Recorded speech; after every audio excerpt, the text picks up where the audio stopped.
Welcome to episode 294 of the Center Ring Esports podcast presented by Alt. And this is going to be the best episode ever as we have special guests joining us for the show, caster extraordinaire dusT. He will talk to us about Valorant, First Strike results, and all the CS drama going on. And of course, we have E-News to wrap up the show. Speaking of CS drama, Nuge and I will also talk ourselves about the current civil war that is going on in Counter-Strike esports. But before we get to any of that, let me tell you about the show's sponsor in Alt Esports. That's ultesports.com. You need to go there right now. As you're listening to us, go to that website, and you can pick yourself up a clean Sentinels core tee. Brand new, hot off the shelves. They just signed a partnership with Sentinels, so they are their official merch line for this lineup. You can go to their Twitter at Ultimate, register, sign up for your chance to win a free Xbox Series X. Let me tell you this story here, okay? You win that Xbox, you can now go pro, okay? You're like, Tim, I play PC. I can't go pro on console. Don't worry about it. Halo's been delayed for like another 5 years. You can learn a controller by the time that's released. You go pro in Halo. Okay, you're a professional player now. You get invited to be on the Center Ring Esports podcast, which I think is the true prize. So go at Ultimate on Twitter right now. Sign up for that free Xbox, and good luck. Have fun. So hey guys, this is Cream from NGS, and you're listening to Set the Ring. Okay, so let's start.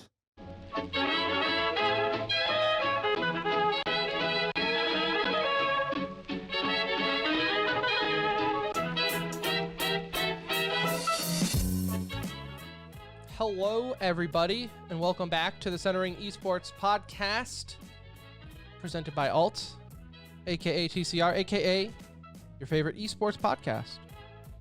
Episode 294 coming to you live and or pre-recorded from an undisclosed location. The date is December 9th, 2020. The time is 8:48 p.m. Go ahead and follow us on Twitter at The Center Ring. Our Discord is in the description there. And our website, tcr.gg, with blog posts, more soon to come, previous interviews, old episodes, and a nice little contact us section. So if you just needed one more way to get in touch with us for our monthly AMAs that we're bringing back in December, because I forgot November. That's mainly because Thanksgiving, so not we really were my off the fault. last Thursday, so it's not really forgetting. It's just Yeah, you know, we just didn't do a Thanksgiving. show the last Thursday, but you know, so it was one of those. I was aware that I didn't do it, much like when my wife asks, like, "Hey, did you do this?" And I tell her no, and she gets mad because I forgot. I'm like, no, I did not forget. I just didn't do haven't it. done it yet. Yeah, I haven't done it yet. So I will do the dishes, just not yet. And all that. So tcr.gg is the website. My name is Tim. I'll be your captain for this journey into esports. And alongside me, as always, is my best friend, my brown friend. It's a Nuge. What's up?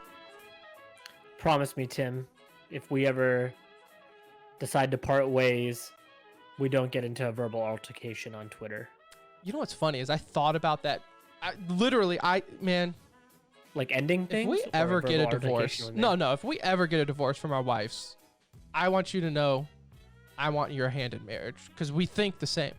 Like I was thinking to myself, I was like, what will Anuj and what will be the breaking point in our friendship where I call you evil on Twitter?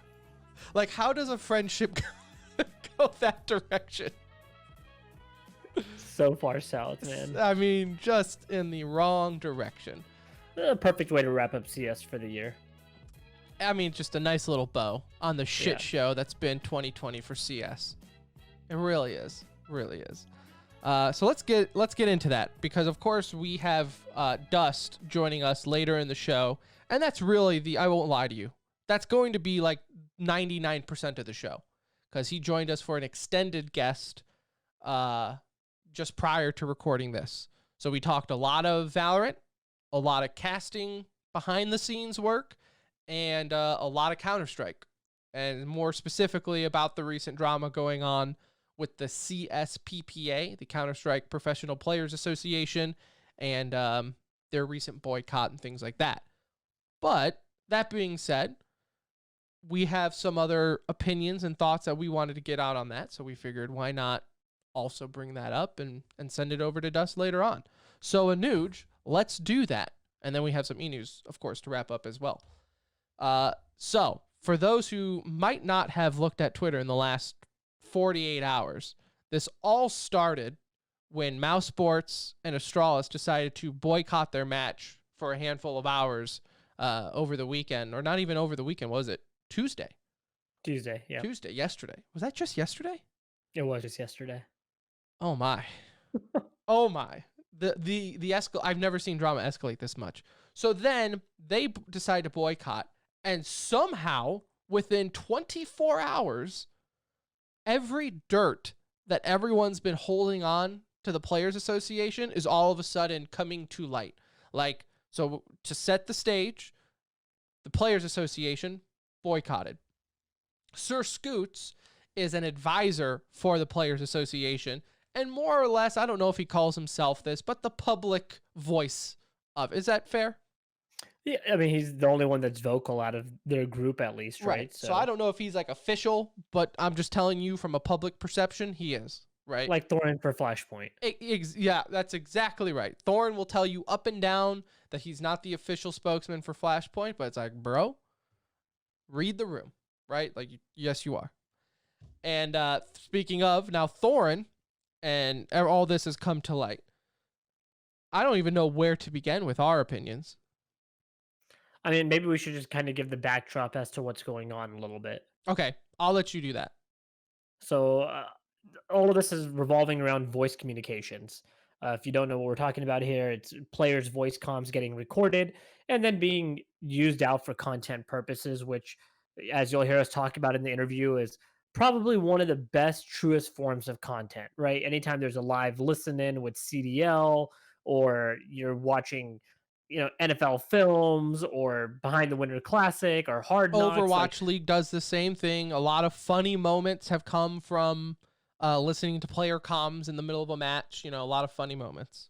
People just gravitate towards that stuff, and so do we. Like, we love it. Of course.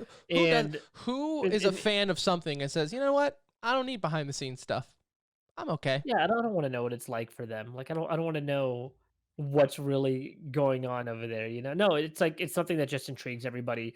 Fun to follow, obviously, and we're no different. And so, issues of competitive integrity started coming up, and players' rights, I guess you could say, and determining, can they have this footage and use our likeness in whatever ways that they choose to. And so the CSPPA, along with a couple of the heads of state, I guess you could say, like the main people that are involved with the CSPPA from a player's side, looks like they got together and made some decisions really without everybody being in the know what was going on. And so they came out and publicly blast for the voice comm situation, and having the ability to do so. And Blast has been coming out defending themselves, saying like, this is conversation with us and the orgs, and this is like part of player contracts. And really, it's just a lot of back and forth. I wouldn't say there's been a lot of confirmation on anything, honestly. Like, it's just, we're hearing two sides arguing with one another.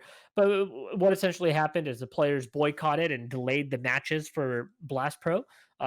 Remind you, this is like a 400K event. Like, this is a very large event that they're doing this in, potentially causing some long-term damage with Blast and some of their partners, right? There's like a rumor that there's a BBC deal on the table, and the voice comms were a big selling point, and that could be jeopardizing that deal potentially. But a lot, kind of just a lot going on from both sides, like With the way they feel it should be busy handled. 24 hours. It's been a busy 24 hours. So while the protest was going on, this is kind of what kicked up the dust, is that obviously everyone's got opinions. Launders, who's working the game, he's casting that match, is saying, like, this is kind of ridiculous at this point. Like, the players need to play. And then that gets Sir Scoots talking, which, again, Sir Scoots is on the side of the players, on the Players Association side as a advisor for them. And now this has hit the turbo button and has just skyrocketed into what I'm going to call the CS Civil War. Because now you have every talking head with an opinion, which, like, not Sir Scoots, but Thorne and Richard Lewis did their Beyond the Numbers today, and pretty much the entire time spent drilling into this. We've been seeing documents come out now with contracts all of a sudden coming out. It's really incredible that prior to the protest, again, I never remember seeing any of these people have thoughts on the Players Association, not like this. And now within 24 hours, I mean, we got contract pictures, we've got, stories coming in from behind on how the players are being taken advantage of and how this is an evil corporation. Now, if you're like, guys, we've heard all this before. Well, it's because Anuj and I have talked about the Players Association before in the past and have always mentioned we don't really know what they do for the players. Other than, like, player breaks, which sound nice, like, it definitely doesn't seem like your normal Players Player breaks and Association. your own rankings, right? Like that's kind of what they're known for. And then Yeah, they're also known for not being involved when you feel like the players association should be involved, right? Like the right. issue with Jampy, all of that going on there, and um, obviously the debauchery of what was been made of the tier 2 scene in Counter Strike and how many teams were removed from Pro League and how they were moving people up, and it, the CSPPA was silent during all of that. Like didn't come out and really did not say a word during any of that. And now all of a sudden we're talking about a player comm issue in a large scale event, and this is where you're telling them to make their last stand, and it's just confusing to me on who's who's pulling the strings here? Like I feel like unfortunately you can't trust anybody because you have ESL and Flashpoint who hate each other's guts, right? Like no Right. love between them. And so they're constantly trying to sabotage one another, I feel already as is. Then you have the CSPPA who kind of defends and picks and chooses their battles of when they want to come in and really only seem to defend a handful of players versus the player base as a whole. Then you have the teams, the organizations themselves, who have their own agenda and have their own deals with whether it's sponsors and TOs, and then you have the player contracts. And so I just feel like there's just all this misinformation going on right now, and I almost feel like I'm watching like a political debate here, right? Yeah. And I'm almost getting that same vibe of when I heard our current presidential election. I felt like I was just being fed a bunch of misinformation and everybody just wants you on their side. And so I'm kind of taking a step back at this and I look at it, I'm like, well, I don't like what the CSPPA is doing in general. Like I've never been a Right. And we've never huge been on fan. that boat, right? Yeah, like never been on that boat, and I'm not defending them here either. Um, I get the player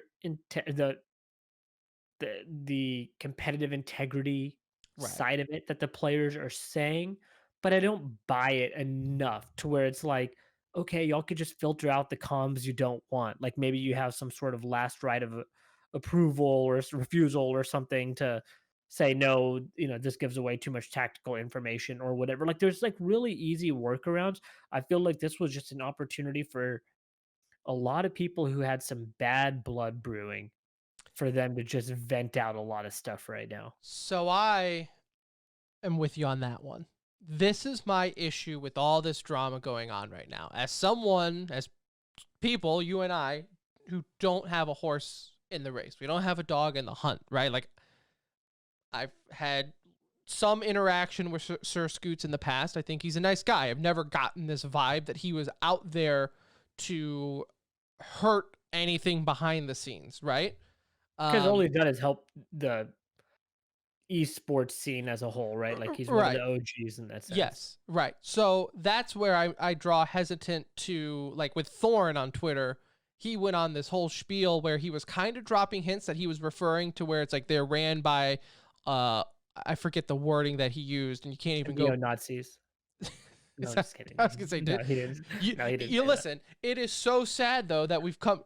Thorin has been on a binger today because Along with Sebler. I Sebler's mean, not all too of them far have, but the behind. fact that you can make a joke that he called him a neo-Nazi and I had to like question if you were joking tells you the kind of day Thorin's been on. He's been on a heater, okay? So he tweets out and then he finally comes in clean and says, let me pull it up here. Man, he's been tweeting a lot though. You'll have to scroll for a few minutes. Has the penny dropped? Nope, not that one. Nope, not that one. He's just go to his Twitter. He's loose. Okay, here it goes. Are you reading the one about Sir Scoots and all that? Yeah, where he goes, it's time to stop fanning about. Sir Scoots and this is like, from what I can tell, the first time that he addressed him by name. So he says, Sir Scoots is literally evil at this point.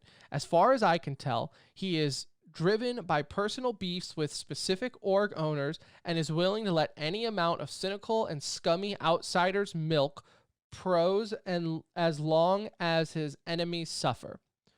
And it goes on and on and on. And honestly, he loses me. Like when you even sent me the list, like you sent me that and said, yo, look at this. I was like, what the fuck did he just say towards the end? He is one of these guys. And this is why it's also hard to take, right? Because it's like, well, Thorin, let's be real here, okay? You calling someone unhinged is a little ironic at this point. A little bit. A little bit ironic. First off, can we address the fact that this is an industry, Anuj, about watching and talking and playing video games competitively? That's what we want to do for a living. That's what everyone in esports wants to do. We honestly want to not work and play games all day. Let's be real. We don't have to be so dramatic. And Sir Scoots is literally evil at this point. So on Thorin's list of people that's evil, he's probably got child pedophiles, Hitler, and Sir Scoots. Like in that order, most likely. Like that's what you're saying. He's evil at this point. Even if it's true that he has some alternative motives about, and I will say this too, right? Sir Scoot's Twitter doesn't really go in his favor because he is kind of a jerk on Twitter. Like, for sure. He has no chill. Sir Scoots, again, I've talked to him in life. I know he has chill. I know he's a cool dude in life. On Twitter, no chill.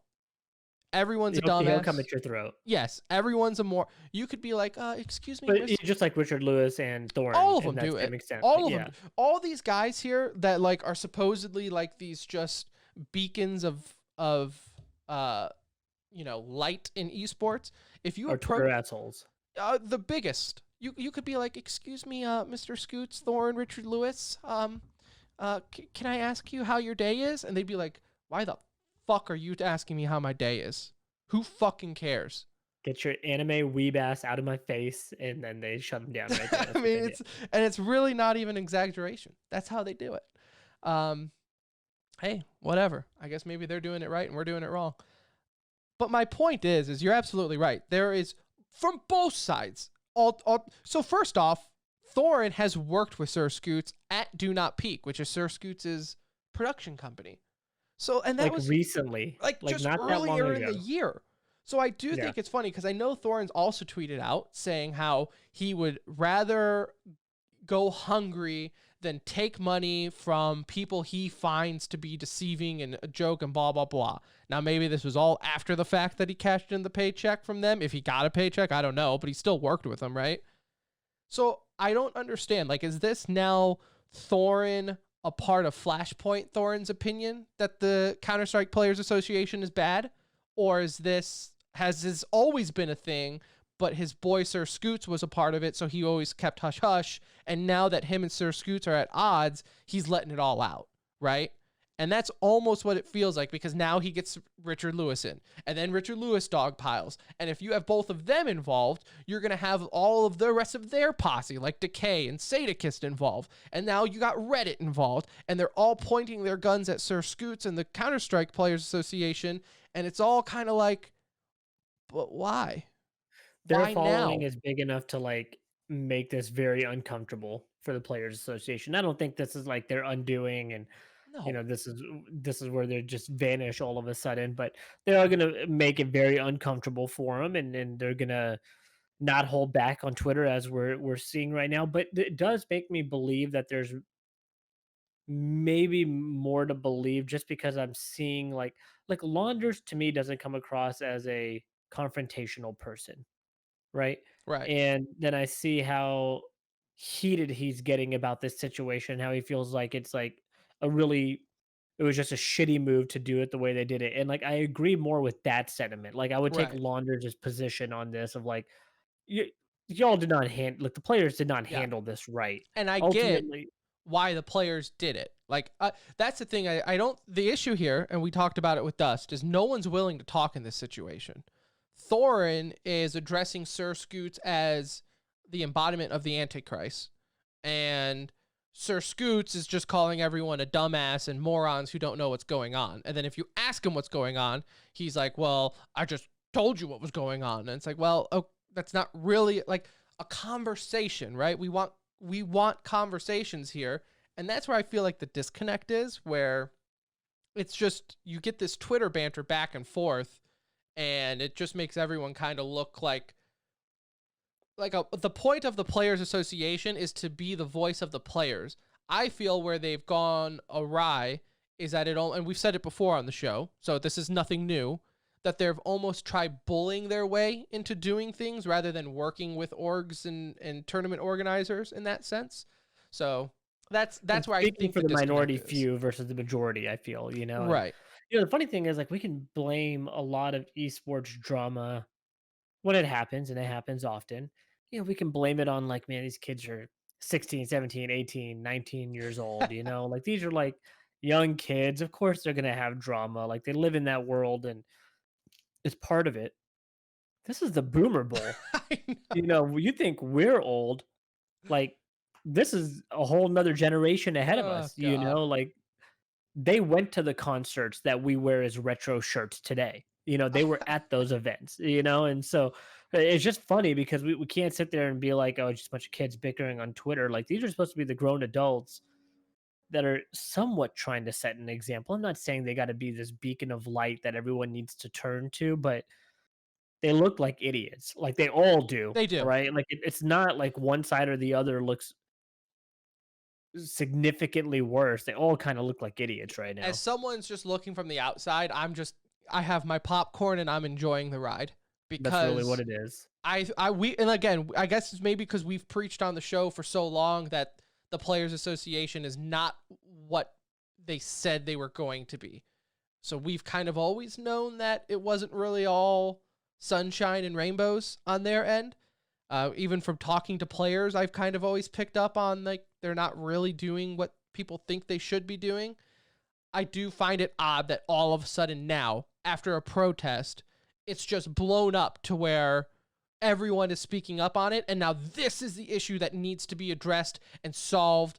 And like people are like carrying Richard Lewis and Thorin around like they're just the savior of man, as like they're just like, thank you for addressing this, atrocity that Sir Scoots has brought upon us all. It's kind of like, I think all of you look ridiculous.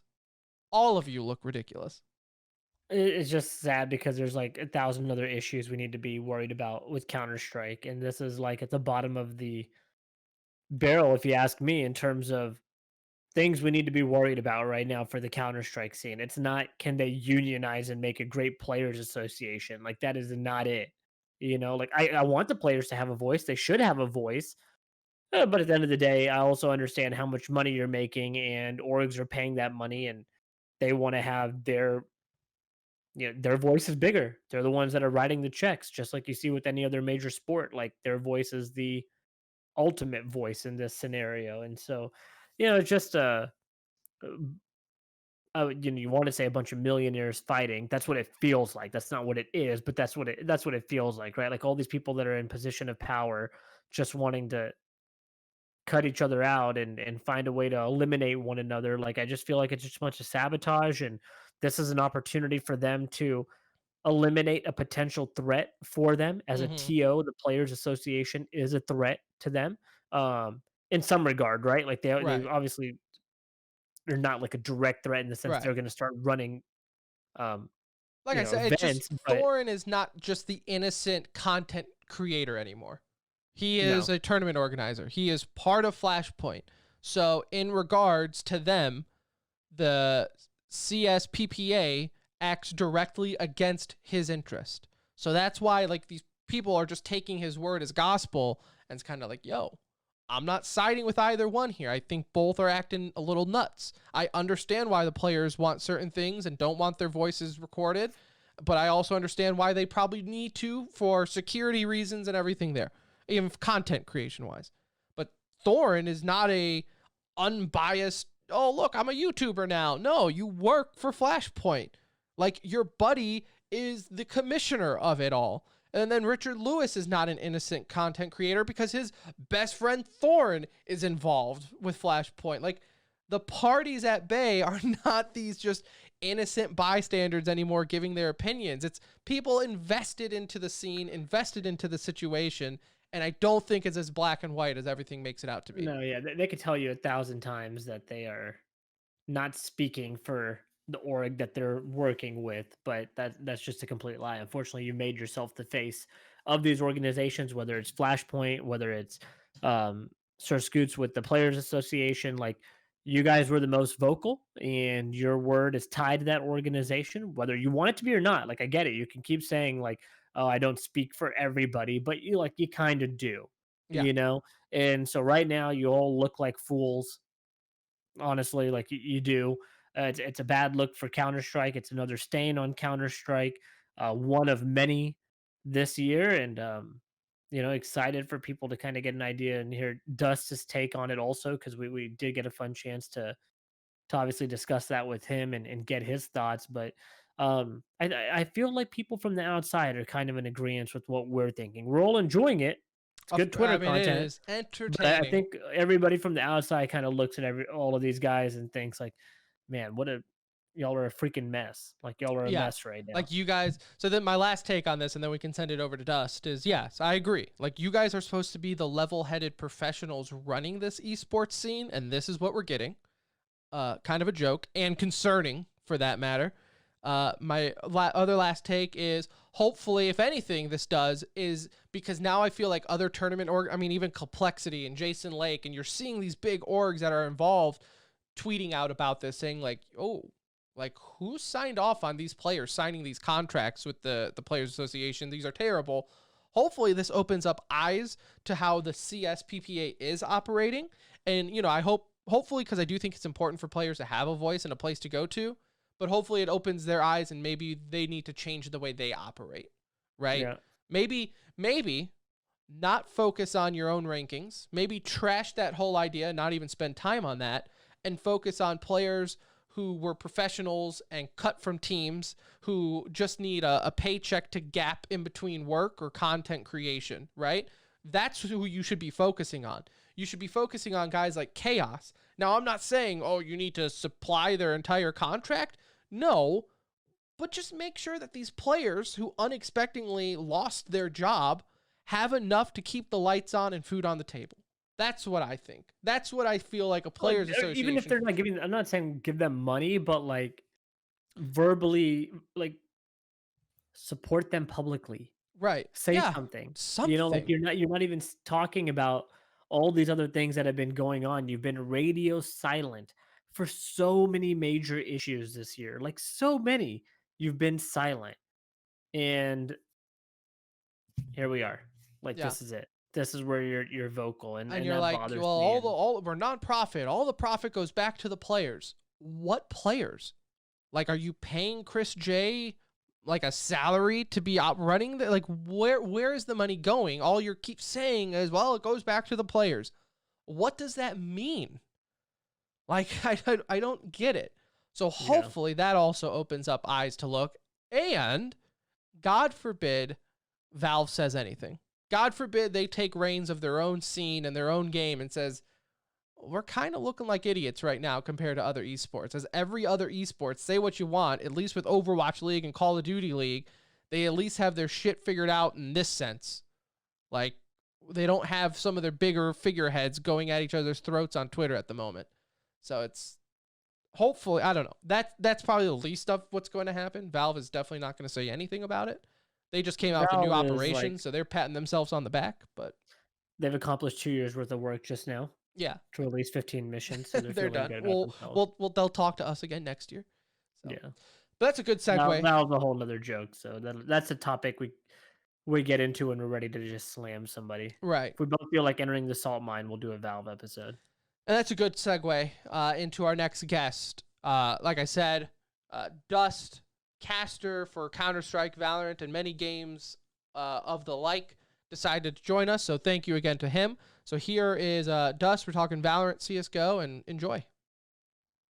All right, our next guest on the Centering Esports podcast, you would have recognized him from casting CS in the past, most recently Valorant.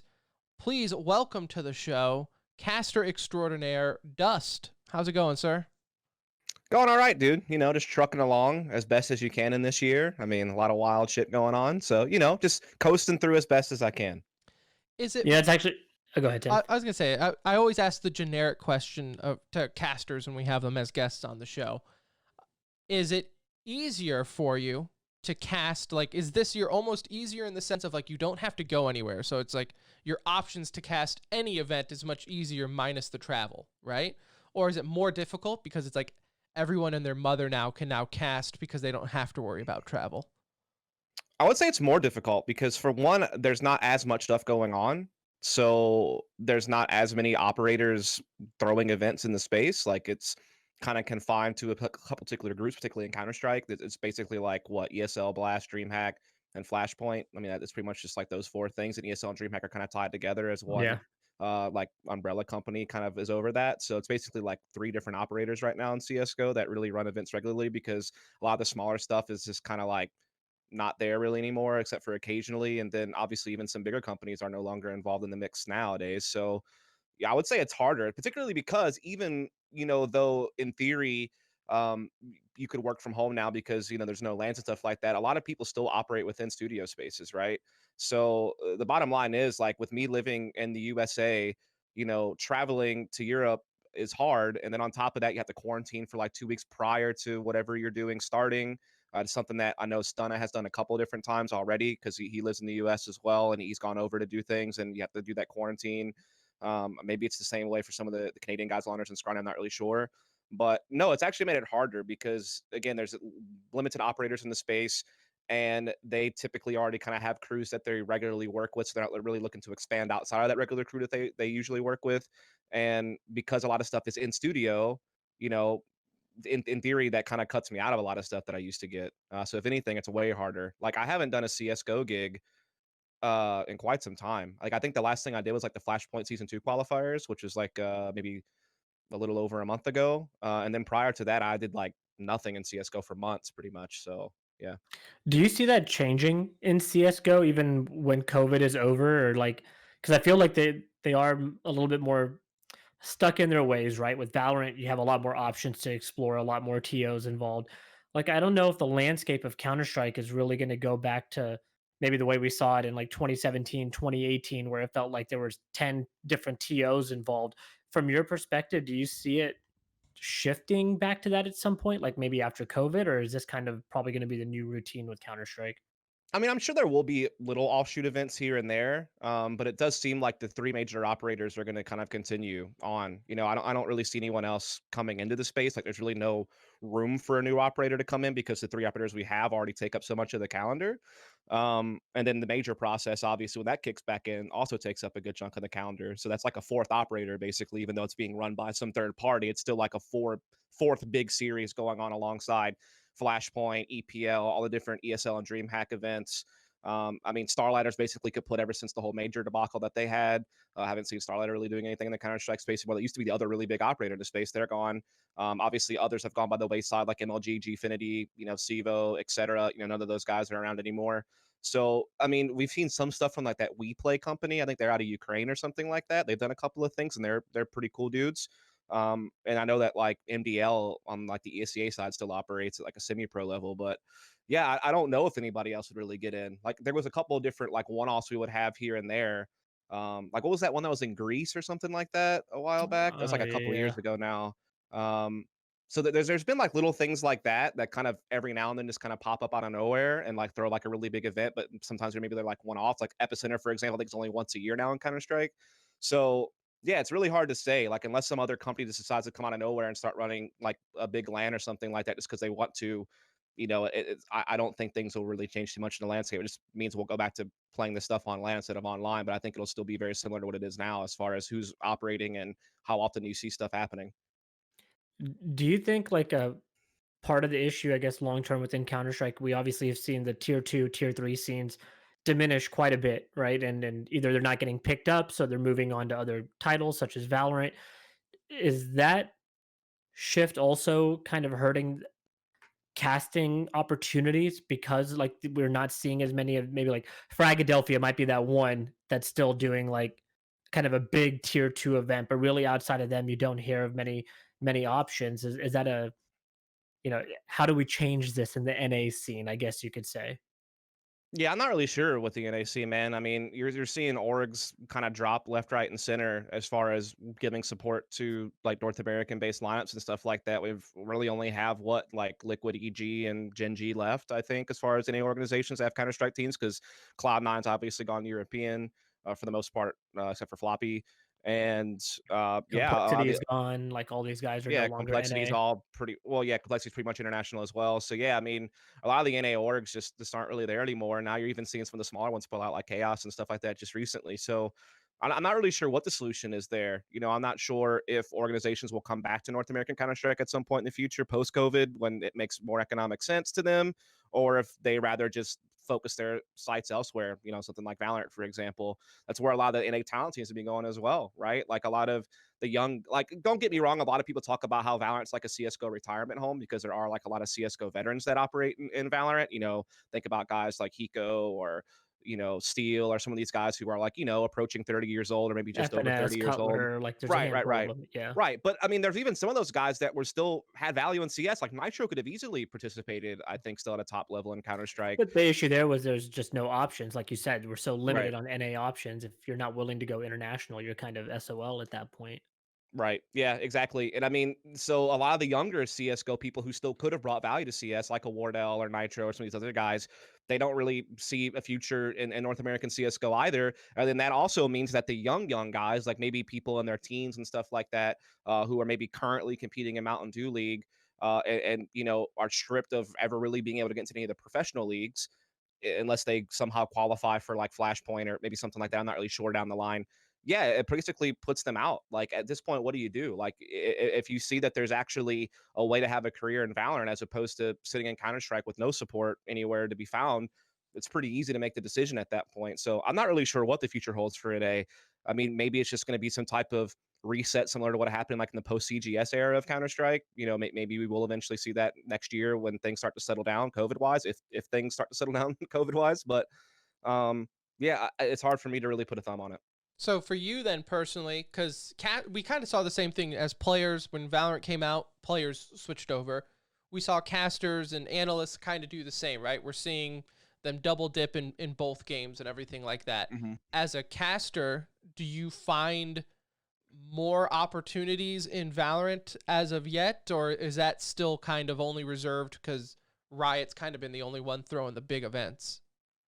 Well, I mean, a lot of the time, the third party operators are the ones who are deciding talent for these events, not necessarily Riot. Now, Riot probably did determine the talent for the main First Strike events, but the qualification process and any other tournament that you've seen in Valorant has all been decided by whatever organizers operating the Nerd tournament, right? Trader, UFG, or Yeah, whoever. nerd, Yeah. exactly. And so honestly, I mean, the ideal world is to double dip, right? Is to work in both if you're capable of working in both. Like if you have the skill set, the knowledge, the experience, all that good stuff to do both. Ideally, that's what I would do.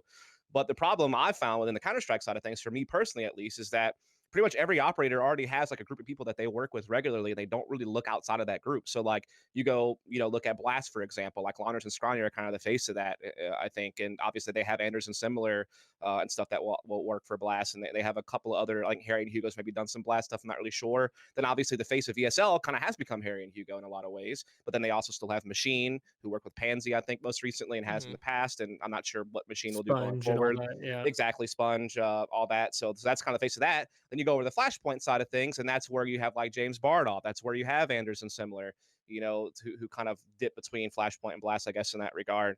And then DreamHack is kind of like a hodgepodge, like, that they also work with Scrawny Launders, Harry Hugo, some of these other regular guys, but they also kind of bring in new people sometimes and try new things out and experiment. So with that said, I can't really get a foot in a lot of the CSGO stuff because, again, like, why would you look outside who you already have if you're happy with what you got? Just And if they're undercut available the to work for shit you. out of them, dusT. You come in, say like 15% less. Just Yeah. undercut the shit out of them. Do it. I mean, they're not even talking to me for me to undercut. You know what I mean? Not that I would do that anyway, but yeah. I mean, maybe Flashpoint might be something in the future for me because I did their season 2 qualifiers with Vince and all that good stuff. And Vince and I think we make a good duo as far as commentating CS:GO goes and Valorant. But DreamHack was like really the only company that was really hiring us together regularly, and even they weren't hiring us together that often, and now they don't at all. So yeah, to me, CS:GO kind of feels like a dead end. For me at least, like it's something I still love and adore, and something I'm still very much interested in, and something I've been a part of for many years. But at the end of the day, when enough doors get slammed in your face, I mean, what the fuck are you supposed to do at that point? Like, I can't crowbar my way into an opportunity. I think, you know, We talk about it all the time, like how tough that would be in the talent pool for Counter-Strike because we call it the boys club jokingly on the show. Is it is like there's a core group of people and they're very good at what they do. Take nothing away from them, obviously. They're very of good and course, that's why yeah, they're working with these guys. But there is like a core group that continuously gets hired on and we don't know. We always talk about how difficult it would be just for new talent to get in. Kind of on the flip side with Counter Strike, if you're, you talked about MDL players potentially even looking to switch over to Valorant. I'm worried about people even younger than that. If you're 13, 14 years old and you're trying to figure out FPSs and a direction you want to go, could you give me right now one good reason why you should pick Counter Strike over Valorant? I mean, it just depends on what you like personally, right? I mean, I think here's the thing: like the CS:GO player base is still sky high. Hmm. It's not an issue Well, with player count, and when it comes outside to of the Counter Strike. game, right? Like I'm talking about in the terms if you're looking for potential growth within a career for one of the two games. I just find it so hard to say, hey, Counter Strike is the way to go because I feel like not only from a talent side is it hard to break in, also from a player side, like you see very few up and comers, right? You've had Stewie, you've had Rops. Now we see like somebody like Grims, but the fact that I feel like we can name so many of them is a little concerning because there isn't a lot of fresh faces kind of rolling through the scene. Zywoo might be another great example of that too, but Mhm. it's really been a pretty consistent grouping of people. I feel like if I was young coming in, I'm making my way to Valorant right now. Like I see the dollar Yeah. signs over there. I mean, I guess it just depends on like what game hooks you more. Like, what game are Yeah. you into more? Because obviously, Counter Strike is like more their bare bones classic, and Valorant is like something that's kind of built on top of that. With all the abilities and agents and kind of like adding MOBA ish elements or something like that to what a classic FPS is, which Counter Strike is basically just a raw classic FPS all the way through and through. So it kind of just depends on what you're into. I guess. I mean, both are free, both are just as accessible. So at that point, you just have to kind of decide what you like best. I mean, I would never steer anyone in either direction. I would just say try both and see what you like best and go for it. Like, follow your passion. But yeah, it is true that there's a lot of frustrations in the CS scene. For one, it's like you said, kind of closed off at this point, and for two, you got Valve who doesn't give a flying fuck about the game, from what I can tell, and it doesn't seem like that's going to change anytime soon. They're just basically asleep at the fucking wheel, and everyone praises Valve like there's some type of god every time they release a new operation, which happens like once a fucking I year. was, So I I was don't just know about what to those say. guys do on a daily basis, bro. Like, they must just fucking sit around and play Dota 2 because, like, All day. I mean, what, like, it must be the easiest job in the world being a CS:GO dev because you literally don't do shit for months on end until you finally release like one little patch. Like, I just have such a pessimistic view. I used to try to be more reasonable, and I used to even try to maybe not like defend or stick up for Val, but when people would just basically say, "Oh, Val don't care about the game," and whine about that, I would be like, "Ah, that's a little bit, hyperbole, isn't it? Like that's a little bit of an exaggeration." But now I'm like, "Fuck, man, you might be right. They might not give a shit because like nothing happens." I mean, it's taken the release of Valorant for them to even communicate more regularly on social media and things of that nature. So I mean, it's hard for me to have much faith, in the future of the game when I'm seeing what I'm seeing in the scene, and I'm seeing how Valve treats the game, or lack thereof, I guess you could say. And so yeah, it's definitely hard to get excited about it, just because of that. Other than if you just love the game because the game is great, and the game is great, Well, that's at why its I core. think people are so defensive about Counter Strike, including us, is because we love Counter Strike. Right? I don't love what Valve has done for Does the I mean, anyone? these operations are. I mean, in my mind, they're pretty shit. Like, I don't know how people feel about them. Like, it's not enough to get me excited enough to maybe stop playing some of the I'm playing WoW right now, I'm playing Valorant right now. Like an operation wasn't enough to be like, "Oh, let me go try Ancient and see how I like this new original map," when I know there's 10,000 maps they could buy at some point if they wanted to. Like that would show me more that they cared if they invested in the maps and all that. But yeah, like I find it very hard to say that Valve. I mean, operations are just money grabs. I mean, it's just Oh, it recycled is. content as well. I mean, it's Yeah. recycled content. Well, I So, I think in mean, if you're here, into that, cool. But I mean, to me, I think people give Valve way too much credit when they release an operation. Like they just did some amazing thing. Not Because you really. They wait a recycle. year in between. Yeah. I mean, well, it's like you look at other games nowadays, and the battle pass has just become a standard, right? Seasons have become a standard where you yeah. just kind of come accustomed. Where some games are a month, 2 months, 3 months, whatever their season is, it's a schedule, and they hmm release new content every season, whether it's maps or agents or whatever. Rank hmm reset. It gives you a reason to go back. Anuj and I have complained, I feel like forever now with CS, where it's like if you take a break, your rank is shot, destroyed. The matchmaking is horrendous. So unless you go Yeah. and play Face It or something like that, you're just not going to have a good time. Yeah, but here's the difference. Like the battle pass, you can't just crowbar that in, many years down the game's life cycle. Like you have to have that in mind when you develop the game. So games like Apex Legends, games like Valorant, that they were developed with that already in mind, and the way that they implemented it was fine. No one really complained. So then, like maybe the price being too high for certain cosmetics or something like that. Whereas Counter Strike, you're almost kind of crowbarring in a whole different system because they decided to go free to play a few years back. And I don't have anything against the operations. Like some people really enjoy it. Like they really enjoy playing the missions and like unlocking new stuff and all that. Like I'm not necessarily against it, but I don't think you should be overly crediting Valve like they've done some amazing thing every time they spit out an operation because at the end of the day, they still spit in the face of the competitive scene relentlessly. So, and that's what gets eyeballs on the game, by the way. Like it's not like people are just finding CS:GO on Steam just out of nowhere. No, they probably watched some type of esports event, thought the game looked good, and wanted to give it a shot 'cause it was free. Yeah, You know we what I mean? we say the So same thing too, like recently with Nintendo and Smash. Like how Nintendo pretty much shits on the Smash scene the oh, whole yeah, time. all the And it's time. like no one is playing Melee today if it weren't for their esports side. No one. Yep. Like no one is still sitting at home calling their buddies and being like, guys, do you want to come over and play Melee, a game that came out 15 years ago? Like no one. It's the esports propping it up. And I do think I agree with you. I think developers take that it to their advantage, right? They take advantage of the competitive side of it. Yeah. Switching over then to actual pro Valorant, because obviously you keep up with it. We just had First Strike finish up. We talked about it last episode Mhm. about the results and everything. Obviously, ahead of time, Anuj and I both said, hands down, 100 Thieves is going to win it. No doubt. No doubt. We both said easy win for 100 Thieves. Were people underestimating or did they overperform? I mean, here's the thing. When I watched 100 Thieves play leading up into First Strike, I was pretty impressed with how they were approaching the game with this new lineup. But granted, you didn't really have a whole lot to go off of with this new 100 Thieves lineup, right? I mean, I think that the only thing they had really played was this First Strike qualification process and First Strike, right? Like, I don't think they even had played anything else prior to that. Like, Yeah. I think even like one of the yeah, I think it was just a qualification process for First Strike, right? So Yeah. the problem is the Yeah. sample size you had to go off of to critique or really understand 100 Thieves was quite limited. Like you really had to kind of do a little bit of guesswork or kind of speculate whether or not they could actually consistently perform the way that you were seeing. The thing that I noticed right away though is that were strategically sound. Like that's like the first thing that you had to pick up on right away. Like they had structure, they had pretty well defined roles on like who was more supportive, who was more of like a star player, who was more of like in a carry role, all that good stuff. And so yeah, like they had really good structure, and I knew they would because I know Steele and I know how driven that guy is to win, and I know that he has a great mind for competitive gaming, and I knew that there was no way this team was going to come out looking sloppy. I mean, I've seen Steele do miracles, particularly his whole CS:GO career post match fixing scandal when he came back and was whipping teams up of players that you would have never thought would do much and actually getting them into qualification for elite level events, right? So I had no question about that. And it was very evident from like game one that they definitely had some good tactics. And I think what you'll find now, and I mean, this is debatable, I think, but I think 100 Thieves outside of Sentinels might be the most skilled lineup man for man of any lineup in North America.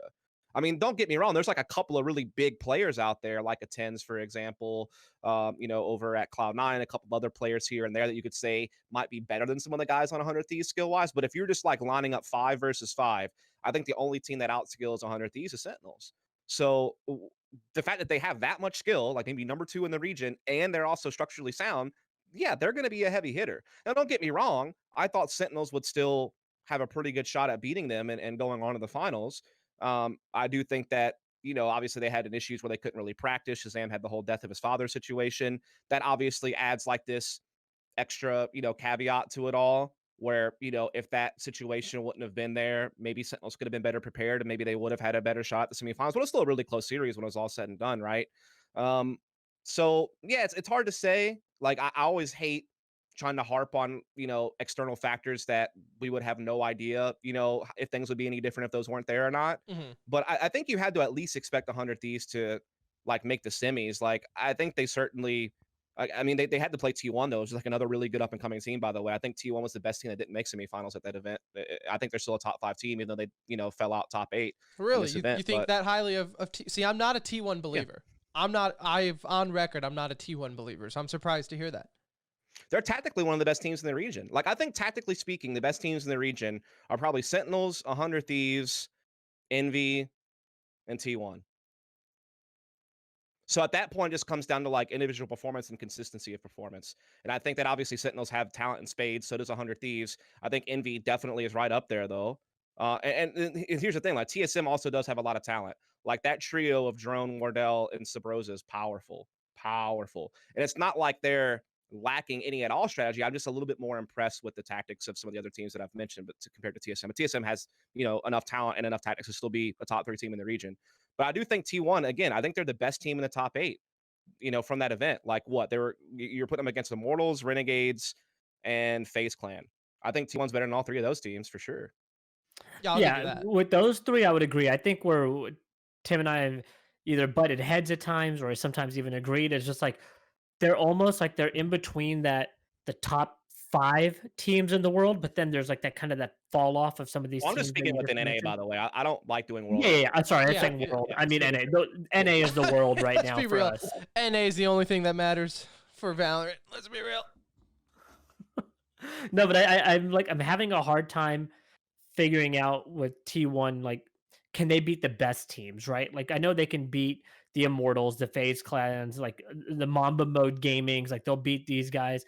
I want to see more consistency when they play like the Sentinels, TSMs, Envy, who kind of surprised me a little bit early on in the sense of I thought they would be good. I didn't know they would be this good kind of thing. Kind of feel the opposite about T1, where I thought they would be really good, but I feel like they've like just disappointed me a little bit in how they've played. I I mean, would since they got Daze and Spider on board, all they've played, I think, as well as the first try qualification process, correct? They played like Nerd yeah, Street, since Spider UMG. and Days came on board. I Yeah, mean, their 2 losses are Sentinels and 100 Thieves. Like, and they took a map off Sentinels, and they did double digits both maps against 100 Thieves in the quarterfinals of first strike.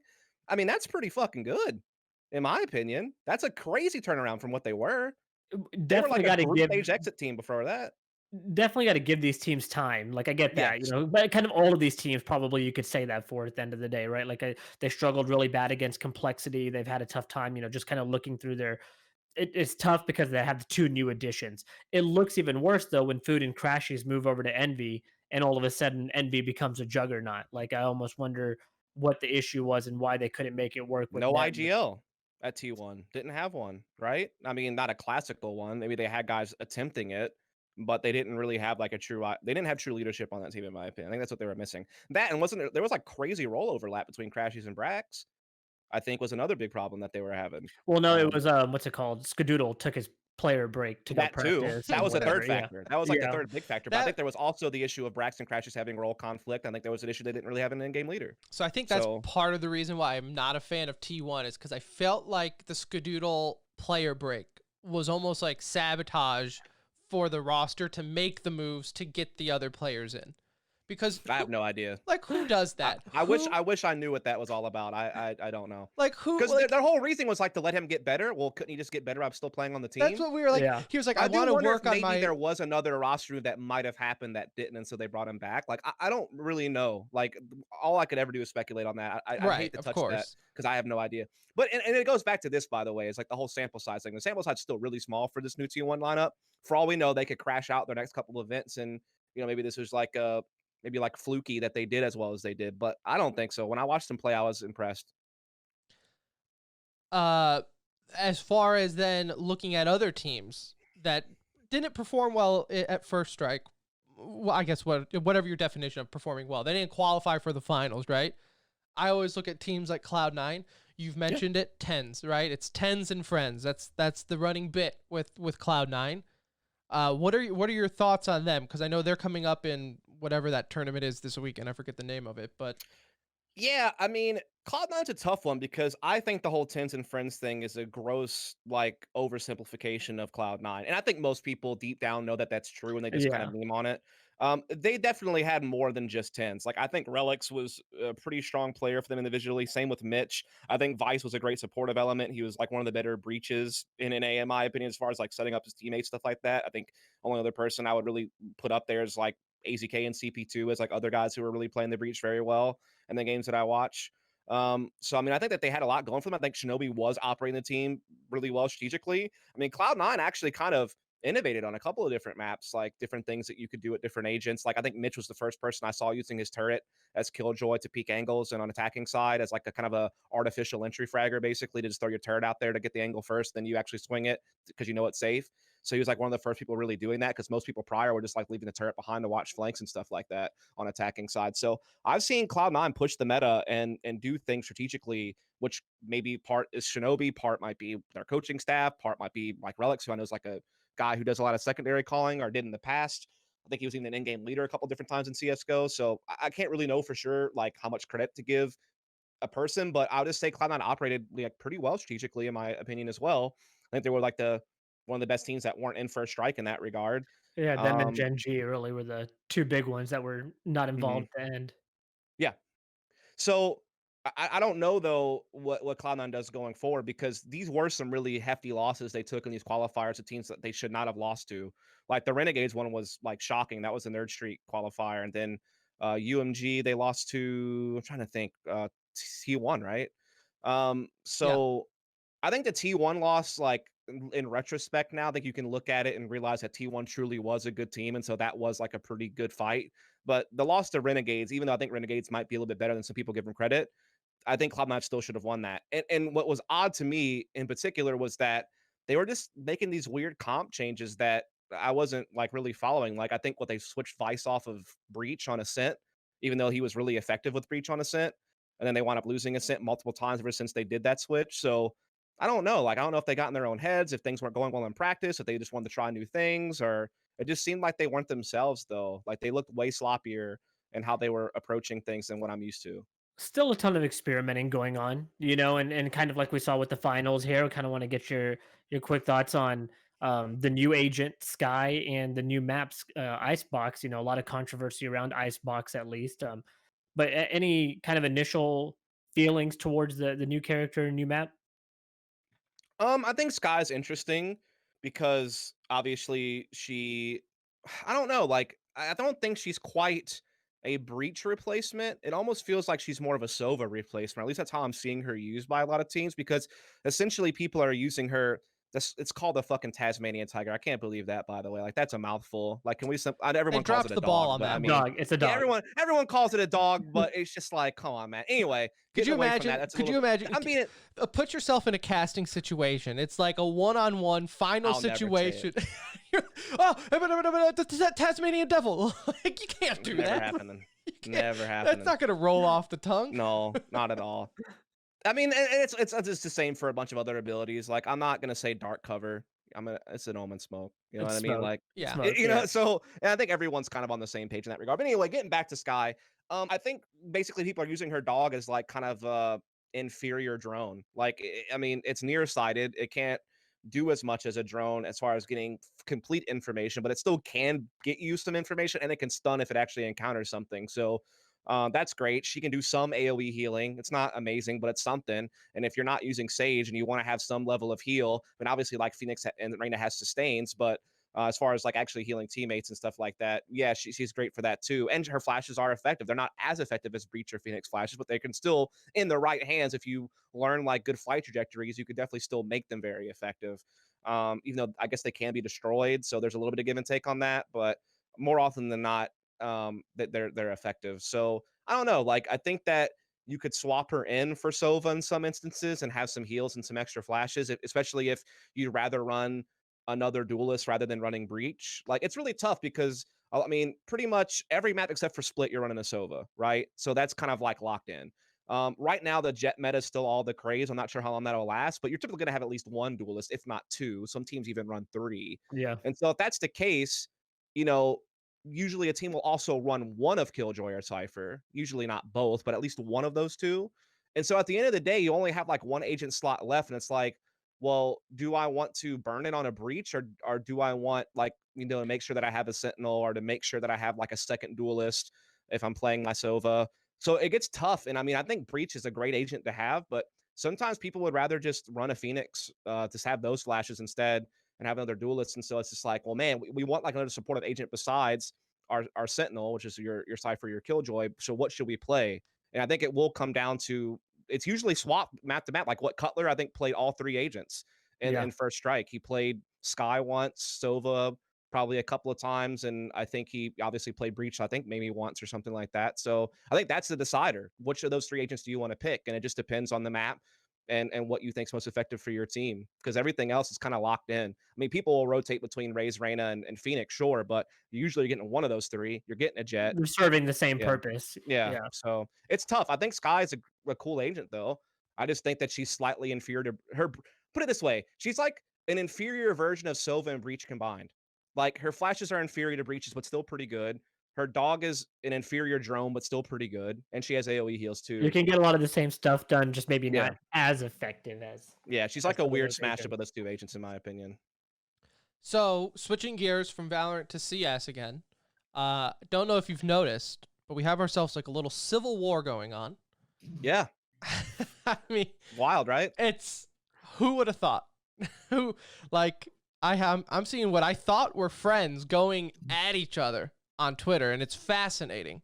I'm kind of curious then on your take as someone who's been in the CS scene, as just from a like these were your colleagues, right? Like now you're seeing it from an outsider perspective. Is it? Let me ask you this, because from the outsiders, from us outsiders, I thought everything was kumbaya and these guys were all buddies in between Scoots and Thorin and Richard Lewis and Well, Scoots and Thorn have been kind of pecking at each other a little bit lately. It's been going on for a few months now. I feel like they've been kind of. This is the worst I've ever seen it, though. yeah. I thought prior the pecking they were doing back and forth could like be rectified, like that could be a bridge that could still be rebuilt because they do have a deep history together, and I think deep down they have a deep respect for each other's like abilities. Like I think Thorn would still tell you to this day that Scoots is a good desk host, and I think that Scoots to this day would still say that Thorn's a good entertainer and analyst. But I don't know if that bridge can be salvaged now after what I saw today. Like things are getting really out of hand, and it kind of is mind blowing to me. I feel like people are associating particular individuals with particular identities that maybe is a little bit more of a gray area than making it as black and white as it's being made out to be. Um, I do almost wonder if there's like miscommunications there, and I would really rather these people just sit down and talk to each other rather than just firing off, 140 Twitter character war. tweets at each other. Yeah, like it just feels like a lot of sniping. Nothing productive or meaningful really ever happens through those Twitter exchanges. Like it just No. gets way too sloppy. And you never really get to provide the context that you really should be able to when you're trying to make these particular arguments or thoughts. And so that's one end of it. Like I really wish it didn't have to get that nasty between people, because I respect both of those guys. Like Scoots has always been very friendly to me, always been very helpful to me. I've never had any issues with the guy. He's done a lot of great things for the scene, in my opinion. And then I look at someone like Thorin, who I know is very polarizing and sometimes can be quite an asshole on Twitter and stuff like that. I mean, I'm not going to sit here and defend everything that the guy says and does, but at the end of the day, my relationship with him has always been fine. Like he's always usually been kind to me. He's helped me out in a few situations. So it's one of those things where it's tough because I don't want to get in the middle of that because, I have respect for both guys. Does that mean I agree with everything that both guys do? No, of course not. Right. Um, but yeah, like that's kind of an awkward one for me, given, how I know both those people. In your mind, does the Players Association hold the value that I think the outside perceives it to? I'm confused about that whole situation, by the way, because like we can maybe talk through this. Maybe you can help me understand it better. But from what I can tell, players had concerns about their communications being used by tournament operators for like live broadcast, like listen ins and stuff like that. Like maybe a random round they just decide to listen in, or maybe they use it for like side content. Like show like the reaction of a team when they won or Yeah. lost or something like that, or just different things, right? Like different pieces of content or something like that. Like I know that sometimes they do like even like compilation videos where they like, take a bunch of different team communications from like particularly big rounds or something and kind of put them all together in one video, whatever Mhm. the case may be. So at the end of the day, I think we can all agree. I'm pretty sure there's like a big consensus on this that is amazing stuff to use for content because it provides amazing insight that we cannot get any other Right. way. Yeah, And it creates like a bit of extra flavor, drama, or excitement to a Well, look at broadcast to have like access to that. Everyone will agree to that, right? yeah, because look at like traditional sports, NFL Right. films, behind the Winter Classic. Like everyone loves those. Yeah, of You know course. the F1 I think we show can on Hard also Netflix. all Knocks, like all that stuff, people yeah. love behind the scenes type stuff, and So we so all can agree that that's good for broadcast, good for content. We can all agree to that. But we can Correct. also all agree that if used irresponsibly, it can jeopardize competitive integrity for sure. because you might be leaking a team's strategies, you might be leaking some type of internal argument a team's having. You can definitely cause some big problems if you release certain elements of those communications, particularly if you are really poor on the timing of when you release it. So I think we can all agree to that too. And so I think at the end of the day, we all agree that there could be some really amazing middle ground where you compromise how you use the communications to get great value out of it, but not jeopardize competitive integrity or piss teams and players off. Yeah. Right. So I don't understand like why this is so difficult to implement. You know what I mean? Like it seems pretty simple to me that players, their teams, and the CSPPA should all be able to sit down and come to a decision on how these things can and should be used. And then they should be having meetings with tournament operators. And that should be a part of whatever agreements that they're signing with the tournament operator. I think So, part of the issue is for everything that you said just a couple minutes ago. The communication. There's a disconnect, and in this yes. case, you have a disconnect between the tournament organizers, the orgs themselves, the teams, and then the players. Like there's three disconnects of communications, and then it all just forms up on Twitter where the player's going to take a shot at the TO, and then the team's in this awkward situation where it's like, look, I want to back my boy, but the TO is kind of also the one who is going to give me a paycheck, right? So Mhm. it's this awkward communication, and then you have this person yelling at this person on Twitter. This guy calls this person a moron. This guy calls this person evil. And then it gets blown up. And then 10 posts on Reddit later, then everything's just Yeah, and it gets misconstrued. confusing because then that whole letter thing came out today where like all the teams came together and like Yeah, basically released this public letter Yeah. saying that they had basically already saw this problem blast back in like late November, right? So I mean, but here's the problem. That might just be the team owners and the TOs, not the players necessarily, Right. right? So that might be where the disconnect is that like maybe these two parties agreed to everything, but this third party over here didn't. But the thing is, it just seems like even the players who's in the CSPPA, there's not a whole lot of chatting going on. Like there's way too many public complaints coming out about players basically saying they've had no say or vote in any of these situations. Whether that be even just tier one players, but Yeah. also obviously anyone thing below tier one apparently has like no real say or no real information, like They based don't on even things I've get seen Davey say. they don't even get a So newsletter yeah, below so T1. that's what I don't understand. Like, there's some type of disorganization issue at that point if these players aren't informed about what their own association is saying and doing on their behalf. Like, I don't know what's going on there, and that's why I don't want to get in the middle of it because I don't really understand it. I'm kind of just confused as probably a lot of people are.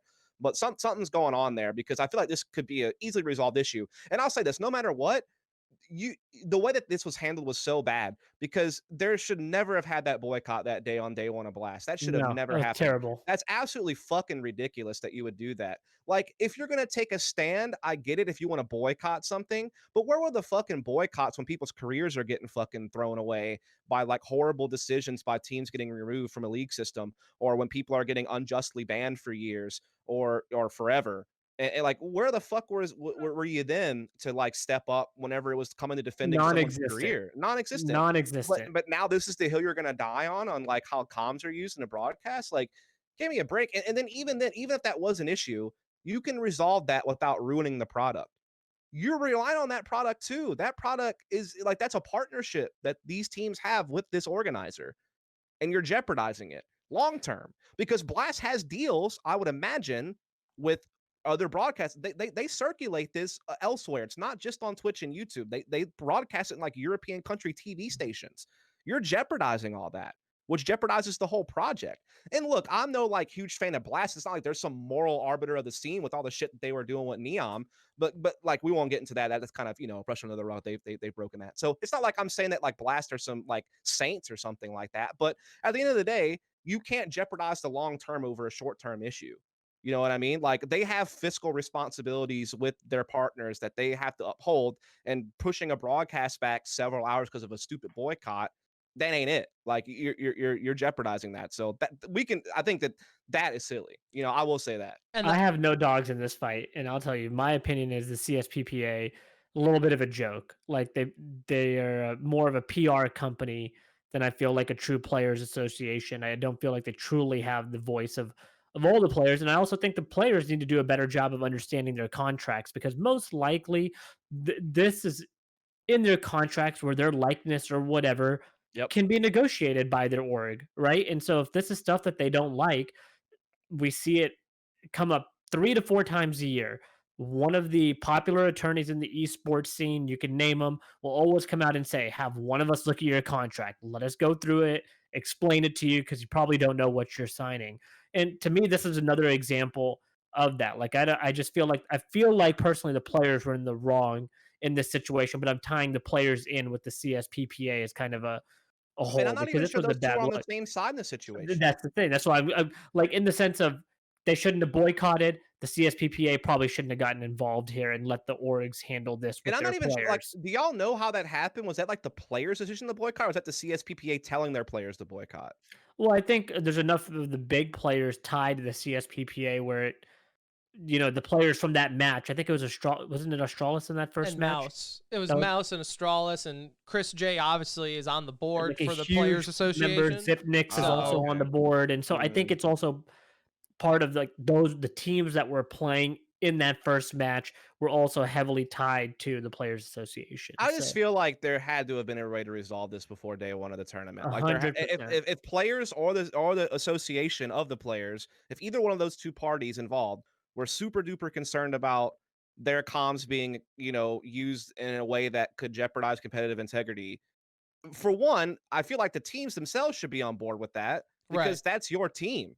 Like, yeah, there's always going to be some type of disagreements, or there's different interests that play between the team, the organization, and then the team, the actual players that make up the roster. Sure, there's a lot of give and take there. Like that's why we have these crazy contract negotiations and whatnot. But at the end of the day, I think both those people can align that you don't want your team being jeopardized on their communications, tampering with competitive integrity. Like you want your roster to perform well, and the roster wants to perform well, right? So if that's the case, you should be able to come together on this and work with the TOs on, hey, like I know that we signed these agreements with you guys to give you certain access to our team for like media days and for shoulder content and all this stuff to help operate your product, but we do need to make sure that there's some safeguards in place to ensure that competitive integrity is maintained. And that should not have been a difficult conversation, I don't think. And so I don't know I don't know how it could have gotten to this point, I guess is my point. Like there must have been a gross like miscommunication that took place in this whole process to have caused it to blow up this much. It's like wild to me that it's got this bad. I It think, doesn't seem like that big of a problem. and what's funny is we've had players on before. Like we've had Nifty on the show and other players, and we've asked them straight up, like, do you as a player really know what the Players Association does? And even they're like, no. I mean, we'll occasionally hear from them.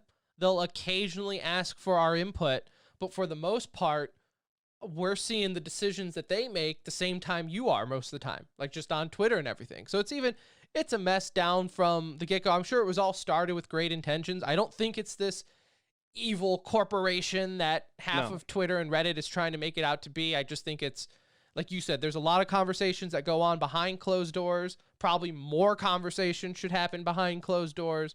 But the irony is if they never protested, if they didn't do the protest the other day before the match, this conversation and none of this would have happened. None of it. So it is funny now how everyone's slitting each other's throat like, right now. And all it's only these gonna... players and the CSPPA would have had these same exact contracts a week ago, but because this protest, now everyone's having issues with it. So it's, I look at it from kind of a both perfect sides. way to wrap up the year for Counter-Strike, though. Counter-Strike's had a tough year from start to finish. Obviously, COVID affects everybody, but Counter-Strike in particular, with all the scandals with the, ESIC investigating, and this almost feels like a It's perfect just kind like of bow to of end the all year. the issues we've had in the scene, and none of them ever had protests, and then This this is is the the one. one. Not Give your me tier a 2 scene being fucking demolished. break, bro. This is insane. This is the hill you want to die on. Yep. Not Valve banning people for years. And again, I don't know if that's on the players or on the association or a combination of the two. I don't know if it's on the teams for not communicating with their, because according to the teams, they resolved this issue back in late November. Right. Did they fail to communicate that to their players? Like, there is like just some gross miscommunication here that caused all this, in my opinion. And the But I worst don't know thing who's is, at fault. I have no idea. I agree with you. I think everyone is a little bit at fault. I think that's, at the end of the day, everyone needs to take some ownership in this. The worst part about it to me, though, is that these players are acting like they're the victims by having their comms recorded when, like, not 48 hours later or before, we were just released a document showing all these players, and it's like, look, everyone was cheating, so we can't punish any of you. Like, you want, like, well, why do you need to record our comms? Why do you need to know what we're doing? Well, because all of you are cheating. Like, that's why. And then now the players are protesting. It's just like, guys, Yeah. like, you put up security cameras in a store because someone stole something. So then you're like, we need security. We need to beef up security.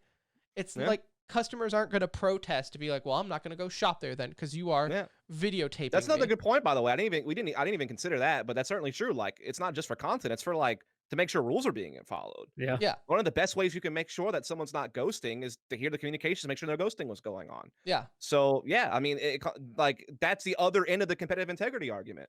Like, yeah, you don't want to leak comms and jeopardize the team's like strategy and stuff like that, but you also need to protect it on the other side to make sure that nothing nefarious is going on. So yeah, I mean that's another big reason why this whole situation is like mind blowing to me. How We it could got have this handled bad. that Cypher Cam issue a lot easier if we had comms for a lot of those. Jesus, It's like man. all 5 of them were coming top mid. How did he know that? Amazing. Yeah, yeah, wild. Oh, well, dusT, I want to thank you for coming on. Sure. Before we let you go, I Mhm. do want to bring this up because I know you've been tweeting about it. I know it's personal and you're passionate about it. So I want to give you the time to say it on the show, just so our listeners are also aware. But it is 2020 and we're still dealing with this shit in esports. And it's very important to bring up. Pulse Arena. Give me the skinny. So basically, I got in touch with Pulse through Van Silly. He was like a fellow commentator. This is my first Friend of the show. casting gig in Valorant. So Van Silly, a shout out to him. He was saw on that I was a couple interested. weeks ago. Yeah, he's a great dude. I know he's on here. But anyway, he knew that I was interested in doing Valorant, like as a commentator, and he wanted to help me get my first opportunity. So he got me in touch with Pulse, and I agreed to work their event, which was the one I did was Pulse Series. Now they had an event back in July called the Pulse Invitational, which is like kind of a bigger event. Like I think all the top teams were involved. There's like a 10K prize pool. It was a sizable event for North America. Like Cloud9, TSM Immortals, like all those teams were involved. That was back in July. But the one that I did was called Pulse Series, which is a little bit smaller event. And this was back in, I want to say October, maybe September. No, September. I'm sorry. It was like mid-September, like the 10th through the 13th. So this is like what, like almost 3 full months ago now, basically, when this event took place. Yeah. And this was like, there was a couple of bigger teams involved, like Renegades and Complexity and like Luminosity and Beast Coast, but most of the teams were kind of smaller. And the prize pool was still pretty solid though, but it was just not as big of an event as far as prestige. But that's the event I worked, and a lot of different people worked, and you can go look it up on the Wikipedia and see all the people who were involved. Well, I usually operate under a net 30 system. So when I submit an invoice, I expect to be paid within 30 days of when I gave you the invoice, or maybe 30 business days if you want to like skip weekends or something like that. Usually I give companies a little bit of grace. I usually won't start poking and prodding, asking about the money until maybe it's like 2 weeks later, something like that. Then I'll like message like, hey, what's going on with this invoice? Just wanting to see if there's any updates on this invoice, that I submitted. Then once it like gets to about like an extra 30 days past due, that's whenever like, I start getting a little bit more aggressive maybe, where I'm just like, "Hey guys, net 30, 140 you're characters you've maybe doubled coming out that." soon. Yeah, like this is like I'm still not going nuclear or anything like that, but I am probably messaging you a couple of more times on email. And it always just depends on like how they respond to me. In Right. this case, I got nothing, zero response. So now supposedly, and I'll just say it now. This guy's name is Dan. Apparently, like Dan. I don't know his last name. Like it's in the article though that dot esports put out. But he's like the one that's like in charge or whatever. Maybe he's like the owner of Pulse. I'm not really sure, but he's the one that's supposed to be handling like payment. He was the email address I was supposed to email my invoice to. Put it that way. He told me to email him the invoice. So I expect if that's the case, you're the one responsible for giving me my money. So anyway, so yeah, this guy was communicating with other people, but wasn't communicating with me at all. Whenever I would try to email them, to this day, I have like 3 emails sent to him between today, which was whenever this is the December the 9th, and the end of I think the last time I would have spoke to him was also like towards the end of September, like maybe into mid-October or something like that. So I haven't gotten a message from this guy in like a month and a half or something like that, at least, if not more than that. And certainly he hasn't responded to any of my follow-up emails about getting paid. And from what I understand, no one's gotten paid from Paul Series back in September. The teams haven't gotten their prize money. No other casters have been paid. Northern Arena, the people who ran the production for the event, they have not been paid. And I'm not sure if anyone else is involved in not getting paid, but there could be. And then also, I'm going to go ahead and venture a guess, although I don't have any confirmation, that probably no one's gotten paid from that Pulse Invitational event back in July either, which includes more teams, more prize money, other casters. I think Northern Arena produced that one as well. So they're probably owed for both events if I had to guess. Yeah, so just no one's gotten paid. This guy's gone radio silent, and we're all just sitting here waiting on our money. And it's just fucked because rumors were floating around that supposedly whatever investors this guy had lined up to get all the money that he needed to not only run these events, but also open up some type of like land center or something in New York or something like Yeah, that's that. what I saw that they were. Yeah. So supposedly that like fell through or there was issues with it because of COVID. I don't really know. Like apparently the money he thought he was going to get from investors, it didn't happen. A Or LAN center during COVID was a bad idea? yeah, I don't know. I don't understand like what it is. And then I mean, as early as November, they were tweeting that they were going to open next year. So I don't fucking know. Better not now. I'll come show up, and that's where my money is. Anyway, so yeah, so that apparently either got delayed or it's just not happening anymore as far as like the investor money he thought he was going to get. I don't know which it is. So supposedly he took out a second mortgage on his house, and that was how he was basically use that as like essentially a loan to basically pay all his debt and then maybe even open up his land center. I have no idea. That was the last thing I heard, and I kept hearing, "Oh, well, it's gonna get sorted out next week," and that it's gonna be sorted out next week has been like 4 weeks of it not still being sorted out. So at this point, I'm still not paid. No one's been paid, and it fucking sucks because it's Christmas time, so everyone's obviously trying to Right. get gifts for their family or whatever the case may be, and pay their normal bills. It's an expensive time of year in that regard. It's COVID, so also people are losing out on money because of that because gigs are less available, as particularly for a freelancer like myself. There's not as many opportunities as there used to be because of COVID. And so it's like, I got bills to pay, dude. So pay up. You know what I mean? And not just for me, but for everyone. And I know that other talent have been not as vocal because they don't want to burn the bridge. Maybe they were hoping to work with Pulse more in the future if this gets sorted out, or people involved with it. And I've been there as a CS:GO talent. I've been scared to speak out before because I didn't want to burn, a bridge or something like that. You always got to think about the long term. If you can sort it out, in the short term, even if you feel like you got kind of burned a little bit, at least you get your money in the end and you maintain a relationship. And maybe they even are a little bit happy with you that you didn't like, Throw out 'em under them the bus. or Yeah, yeah, yeah, yeah. yeah. Right. So I can understand that, but I'm too old and tired now to give a shit about that anymore. So it's Well, just you've like, been around the block. I'll take it on the chin for everyone. Like Yeah. I'll come out and I'm not pressuring anyone else to say anything publicly. That's your decision. But just know you don't have to worry about it. Like I'll go out and say something. And try to stand up for everyone because this is ridiculous. And I've seen this way too many times and I'm not doing it this time. I'm It good. is what it is. Good for you With too, because the I amount of times 100%. this happens in esports, I'm kind of curious. What is the next step for you guys, like in these situations? Because it's not the first time it's happened. Like, do you take this into legal matters at this point? You know, if it doesn't get paid off in however whatever timeline you set for yourself, or is it just kind of like, well, that sucks. I'm just never going to work with them, and you move on. It depends. It's like state by state. So I didn't have like a technical contract, and I don't think anyone probably did, other than maybe Northern Arena because that was like a really big business deal. But most of us just had like email agreements, like this is the rate we'll give you. Do you agree to this? Yes, I agree to this. Okay, that's great. We'll book you for this. And so it's like it's in writing, but it's not like a legal document that was actually like notarized and signed or whatever the case may be, like an actual contract would be. That's not always the case. Like for example, when I worked for Nerd Street Gamers for the qualification process, First Strike, we had a written agreement that I signed, that they signed, and that is like a legal document that I could use if I ever had to, which I don't think I will because Nerd Street's pretty cool people. Um, but in this case, there was just like an email agreement, which is kind of usually how it is. So that's on me. Should have had a legal contract. You know, that's my fault. I'll take that one on the chin. But I do have an agreement that we both wrote to each other and agreed to a particular, thing. So some states might see that as legally bonding, some might not. I'm not really sure. Like I'm not like a legal expert. But the bottom line is like, yeah, I guess eventually you would have to take it to court. Well, then that's like a long process. That's also going to cost a lot of money, maybe more money than what I would actually even wind up getting paid out in the Yeah, end. yeah. And it's like a disc. And here's the other problem is if this guy did this all under an LLC, then he can just bankrupt the business and it doesn't affect his personal finances at all. And then he just starts up a new company or something like that. And that company is just kaput and there's no money there. And so you don't get anything.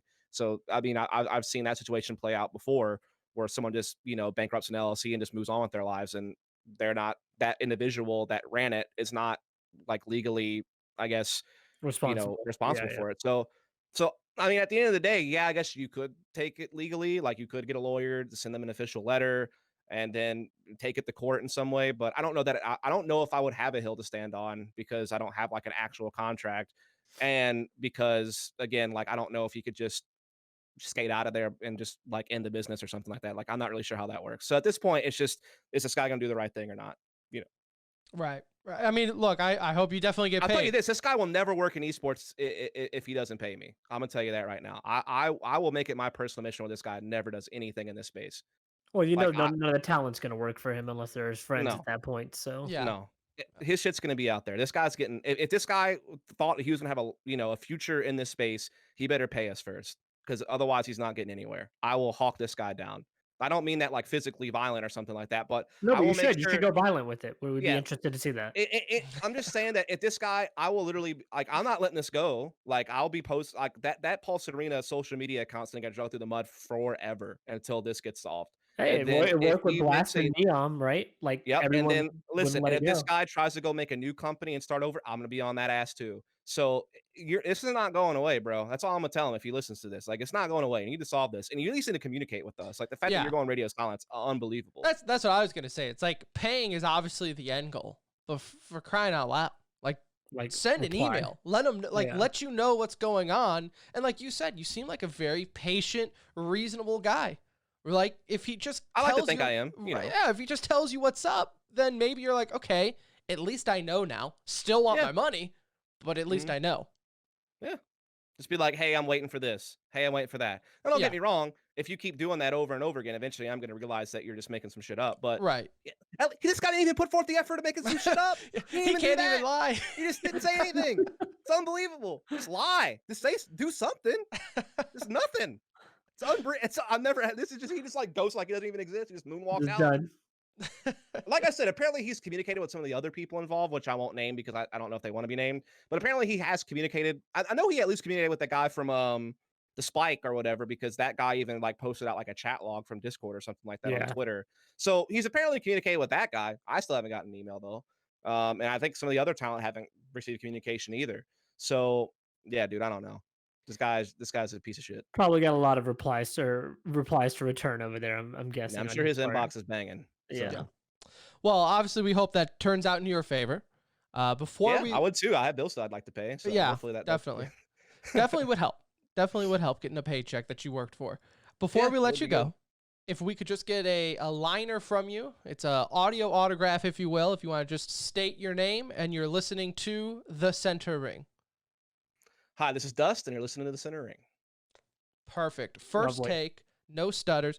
You'd be surprised how many people struggle with that. But you're a all good. professional.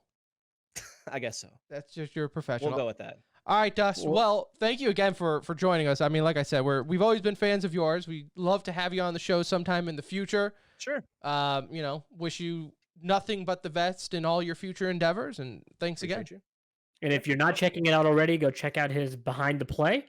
That's your YouTube series that you're doing, right? If I'm not Yep. mistaken.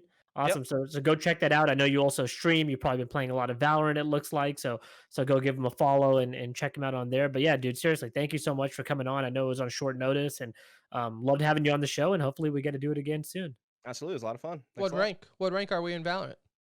I'm floating in the plat range. So yeah. Okay. Okay, so we can at least group together. Struggling. We're right Struggling. we're right below you. We're like gold We're 2, sitting gold in the high 3. gold. To be fair, I've solo queued, I would say like 95% of the time. So Yeah. it's been a struggle. We double That's the queue. boat It's we're just in. us pretty much the whole time. But It's we're been a struggle.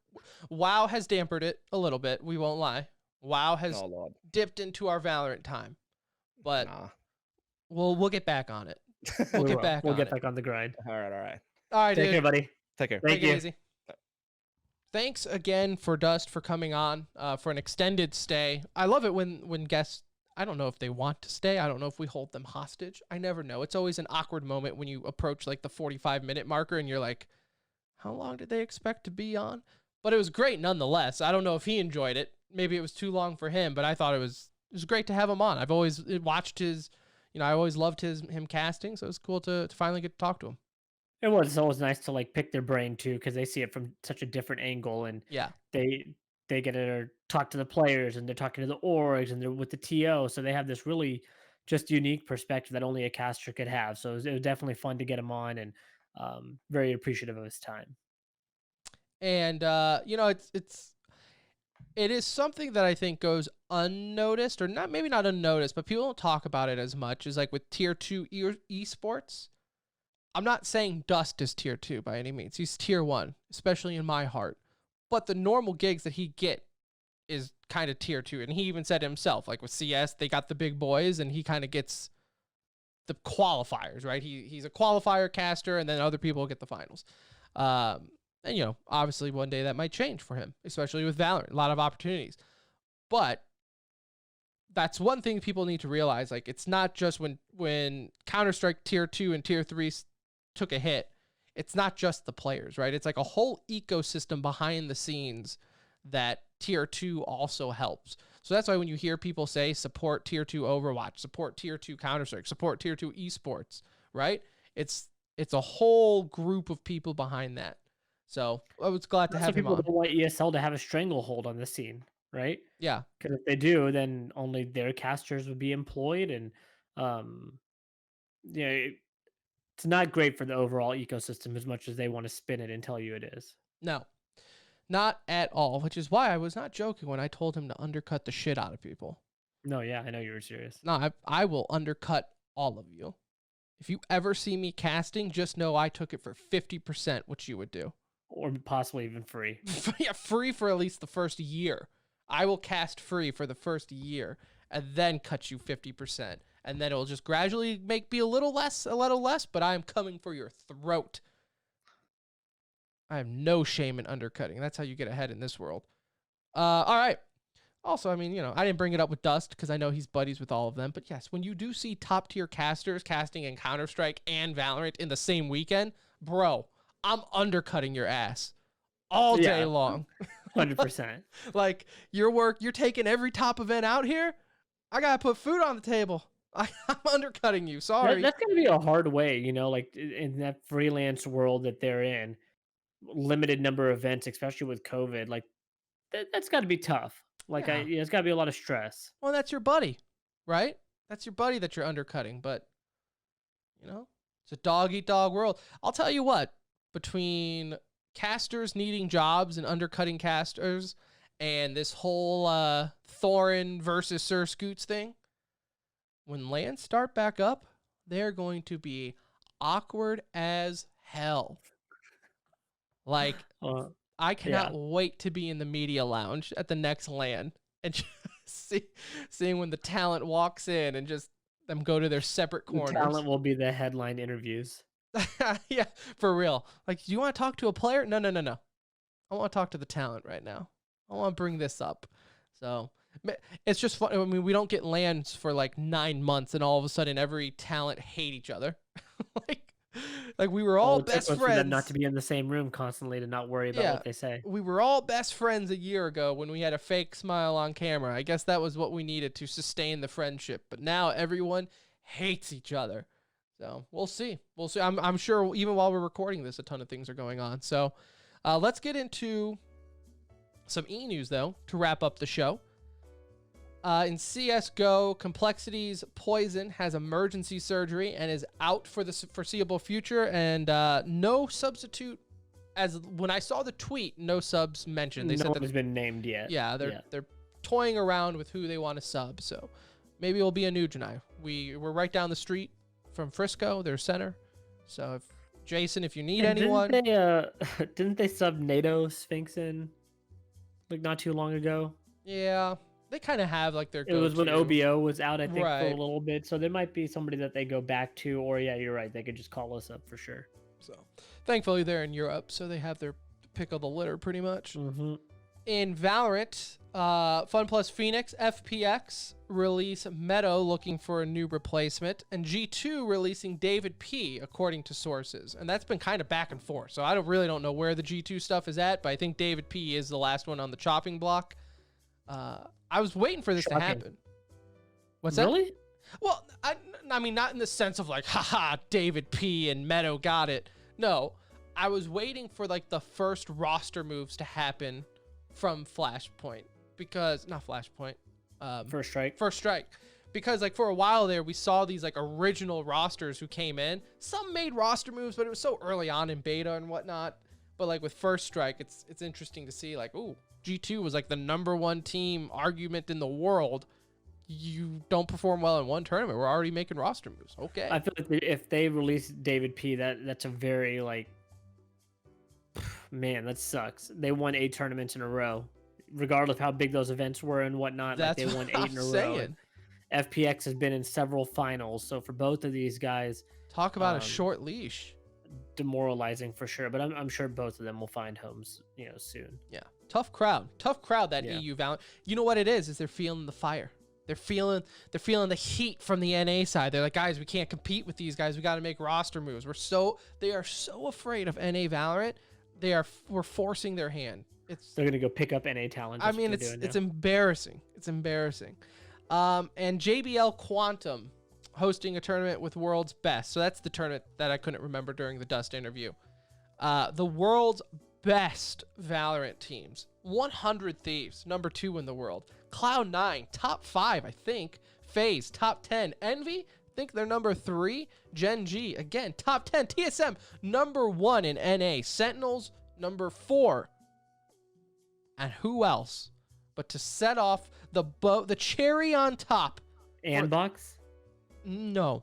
Oh. Who else could it be? None other than T1. No. None other than Time In. Let's go. Ninja is back. How does that happen? I guess it's good for views. That's how it happens. You solved the mystery, Anuj. You solved it. Whack. Can Kind you believe of whack. there are other teams like T1 is sitting on the outside watching this going, what the hell? Like, how did Ninja's team get an invite and yet we're sitting here without one? This is the equivalent of the esports awards putting Booga in for player of the year. Like, they just needed the retweet from him. The JBL Quantum just needs the retweet from Ninja that he'll be in the event. Guess the rank for Time In. 46. Okay, son of a gun. I know you looked that up. Is that real? No, I'm not. I swear to God. Am I right? Yeah, it's 46. I am a Valorant genius. You swear to God you didn't look that up. I'll show. Look, if I was in a Counter-Strike tournament, you'd be able to see my screens right now because you're watching the stream. I have nothing up showing the ranks. This is why You're so in tune with the ranking system. I am Valorant. You can't get it. I know this game like the back of my hand, Anuj. Like the back of my hand, I know this Valorant esports scene. This is why we're the #1 esports podcast. You tell me a rank, I tell you the team. Okay, screw that. I'm asking you one more. We're not moving on from this yet. Give me NRG's rank. 24. You swear to God you don't have it up? No, I know you're playing with me. 36. Close. Oh, fuck. Okay. Close. What ranks are you looking at, though? That makes a difference, you know? Yeah. It's not the spike. Don't worry.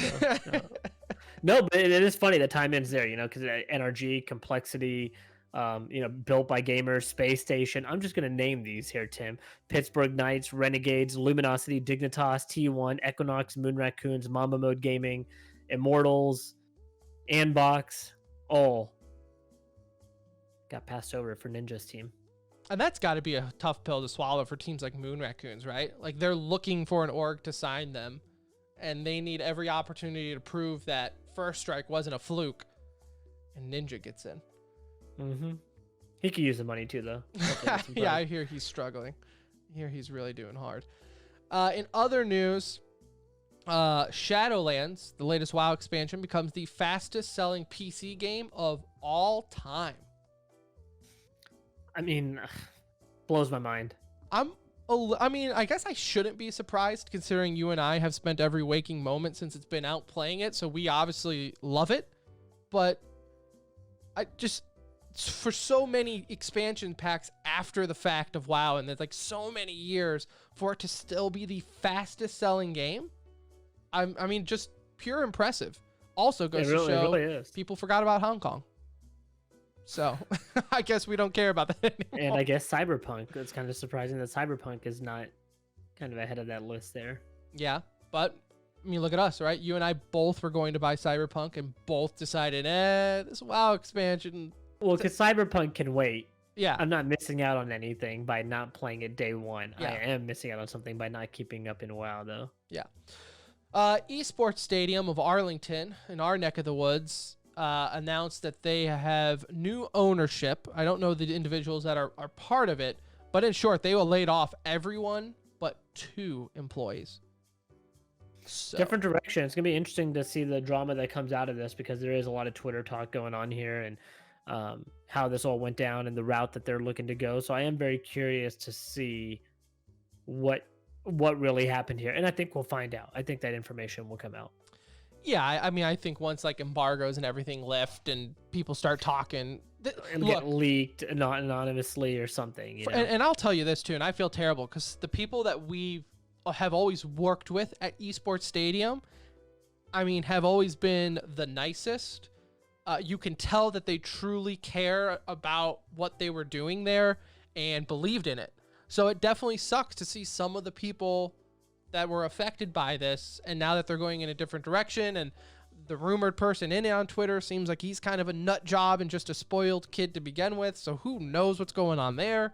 But it is a shame to see. Hopefully for our benefit, it's still going on next year, because it was always nice when they hosted events and we could attend, and like I said, they always treated us well.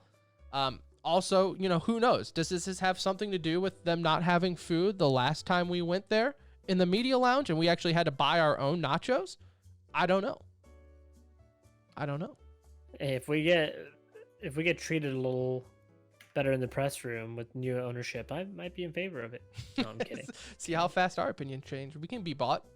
We can be bought for sure.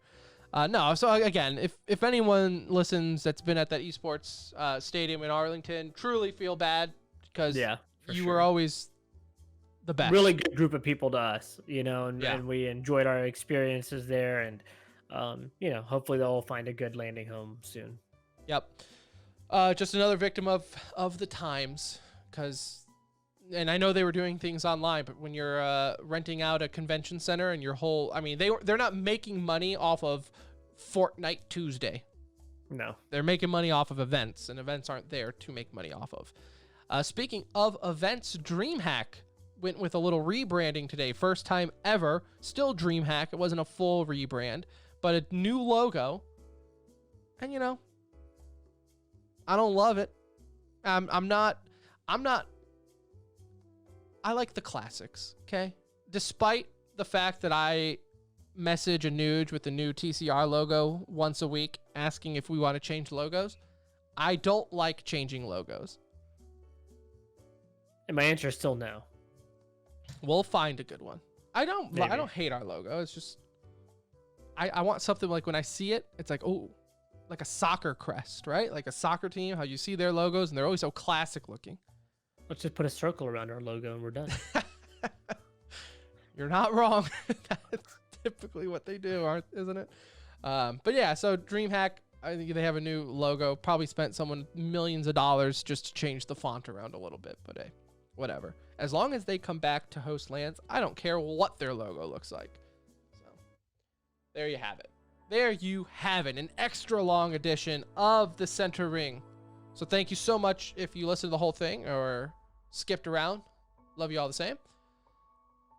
We will be back Sunday night to record Monday's episode. We have already some Yikes of the Week locked and loaded. Again, if you have some Yikes of the Week, hit us up in our Discord and or Twitter. Slide in them DMs. We will definitely give you a shout out on the show and read off your Yikes of the Week. Doesn't necessarily have to be esports related. It can be gaming related or some sort. I'm not too picky on it.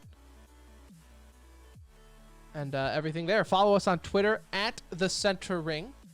And our Discord link is in the description there. And our website, tcr.gg as well. Thanks again to guest of the show, dusT, for coming on. Definitely appreciate it. Follow him at follow dusT on Twitter. And like you said, his YouTube, he dishes out content and everything there as well for Valorant and CS as well. So thanks again to dusT for joining us. We'll be back Sunday. For Anuj, I'm Tim. Talk to you next time. Love you.